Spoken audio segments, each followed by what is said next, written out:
Greetings, podcast listeners, and welcome back to a new episode of Britain in 1919 to 1939. In this episode, we will be looking at how the British prepared for the Second World War. After a relatively peaceful 1920s, the prospect of a Second World War began to show itself in the 1930s.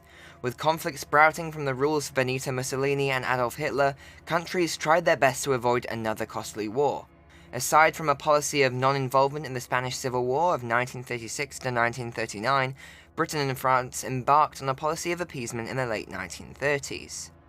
For example, little was done against Italy as punishment for their invasion of Abyssinia in 1935, aside from the sanctions implemented by the League, which were soon dropped due to a lack of effectiveness. The main examples of the policy of appeasement being used were with Adolf Hitler's much more powerful Nazi Germany. There were a few reasons why the policy was initially supported by the British public and those in government. One of them being that they were desperate to avoid another costly war, but also significantly that by the 1930s, British leaders and intellectuals had agreed on the fact that all major powers had contributed to the First World War, rather than Germany alone, as stated by the Guilt Clause of the Treaty of Versailles. As a result, the British were willing to allow Germany to reverse elements of the Treaty of Versailles as they carried out their policy of appeasement. Let's take a look at a few examples of when the policy of appeasement was implemented. The first example is the rearmament of Germany. In 1933, Hitler walked out of the World Disarmament Conference and quit the League of Nations as he faced opposition from leading countries in the League and at the conference. He blamed France for the failure of disarmament, claiming that he could not leave his border defenseless when France refused to compromise and react by reducing their armaments. After Hitler's withdrawal from the World Disarmament Conference, it was clear that he aimed to rearm Germany against the Treaty of Versailles terms.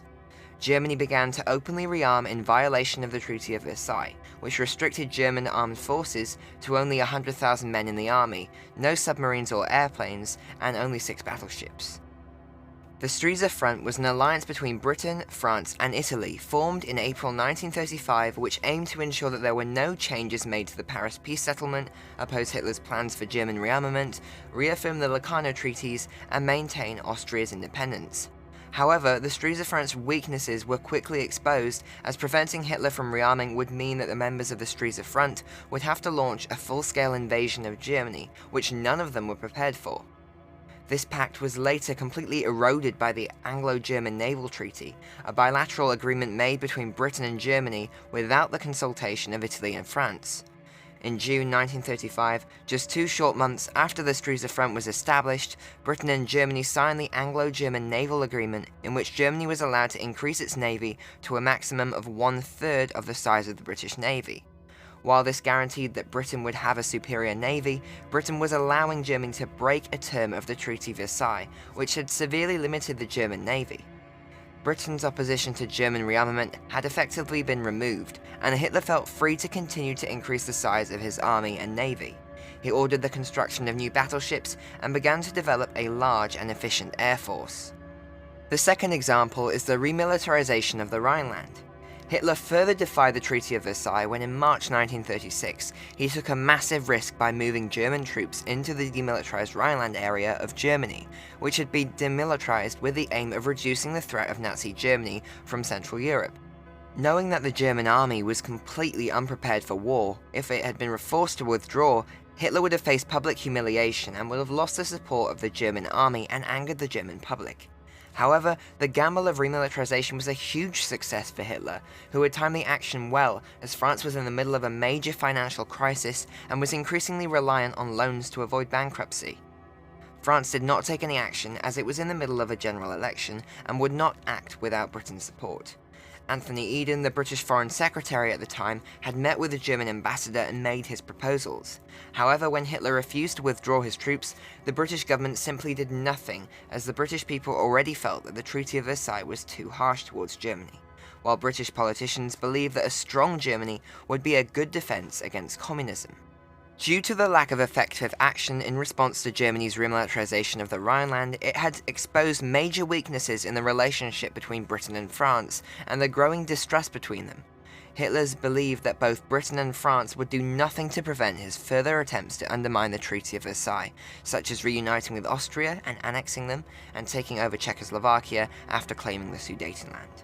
The third example is the Anschluss with Austria. On March 11th, Hitler believed that Germany had nothing to fear if they united with Austria.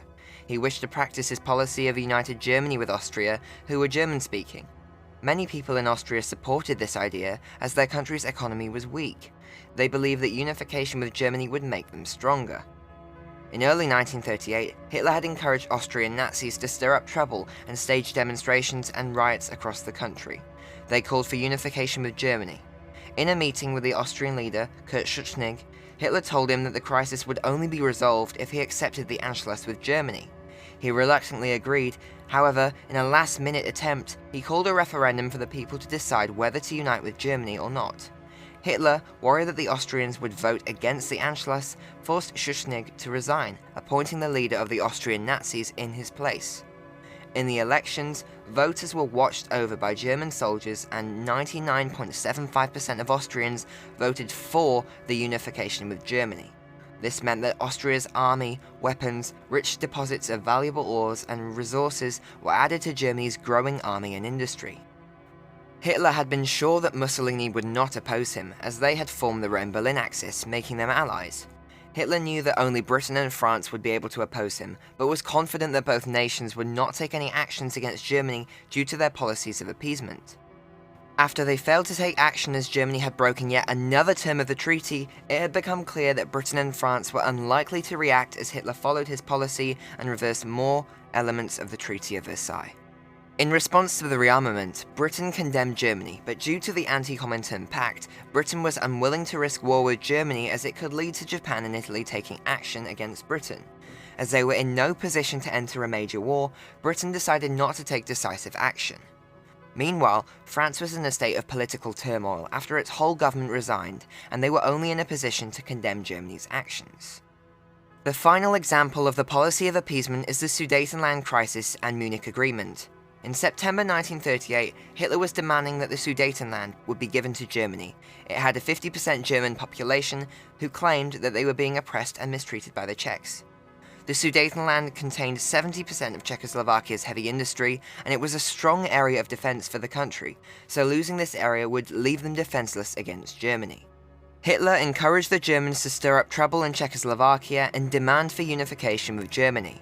After Hitler made an anti-Czech speech in mid-September, Chamberlain feared war, a war that could be worse than the devastating First World War. He believed that the British military was not ready to fight Germany, and the British public wished to avoid war whatever possible. The Czech leader, Edvard Beneš, became concerned that Hitler would invade his country, so he asked Britain and France to support him if it came to war. However, they were reluctant to do so, and Britain sent a politician to Czechoslovakia to recommend that certain parts be given to Germany.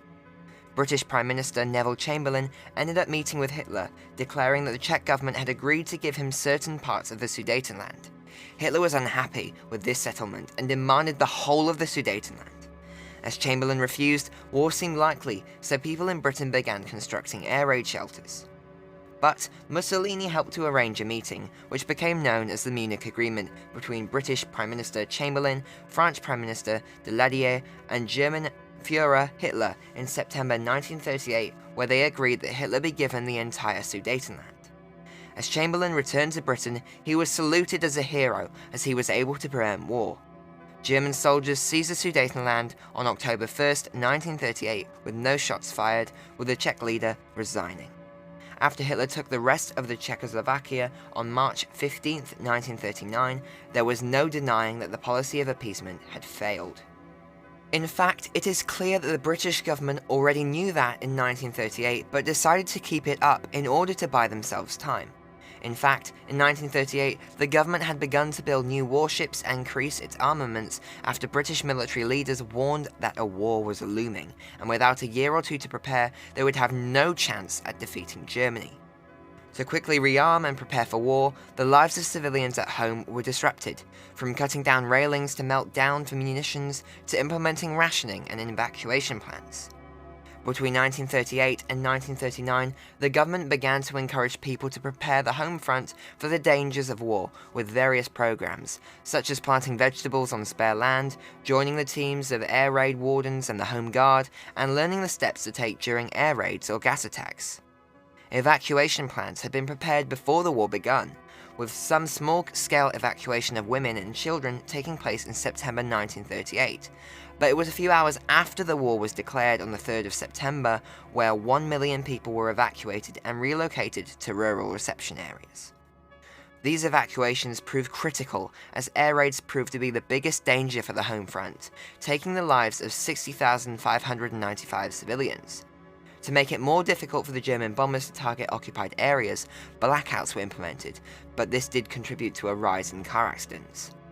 Civilians were also taught how to protect themselves from potential gas attacks through the use of gas masks, which were issued to all civilians for them to carry everywhere. Men between the ages of 18 and 41 were recruited into the army and navy, meaning once again women were recruited into the factories to construct weapons and into the land army to work on farms. The upkeep of the agricultural industry was critical during the war, as much of the food, clothes, and fuel used by the British came from abroad. During the war, these supply routes were disrupted, so it was necessary for these goods to be rationed through the use of a ration book for each person in order to ensure fair distribution of all of the essentials. In the 1940s, the potential of an invasion had come into the minds of the British people after the Channel Isles fell under German control. As the Royal Air Force was suffering tremendous losses and looked to be losing the Battle of Britain, the government began recruiting volunteers to join the Home Guard to defend Britain in the event of an invasion. Like the First World War, the Second World War wreaked havoc on the world and changed much in people's daily lives. Thank you for listening to this episode of History from One Student to Another. I may be releasing more episodes for this series, but I can confirm there will be no new episodes in the month of December and at least in the first week of January, as the podcast will be on a Christmas break and New Year break. Well, not really many people want to be learning about history or listening to these podcasts over the holidays, so I think it's a good time for me to take a break and spend some time for myself. Please click subscribe to be notified when the next episode is released. You can find links to my social media and methods of contacting me in the description below. I would also greatly appreciate if you would be so kind as to buy me a coffee via the links in the description. Thanks again for tuning in to this episode. Goodbye.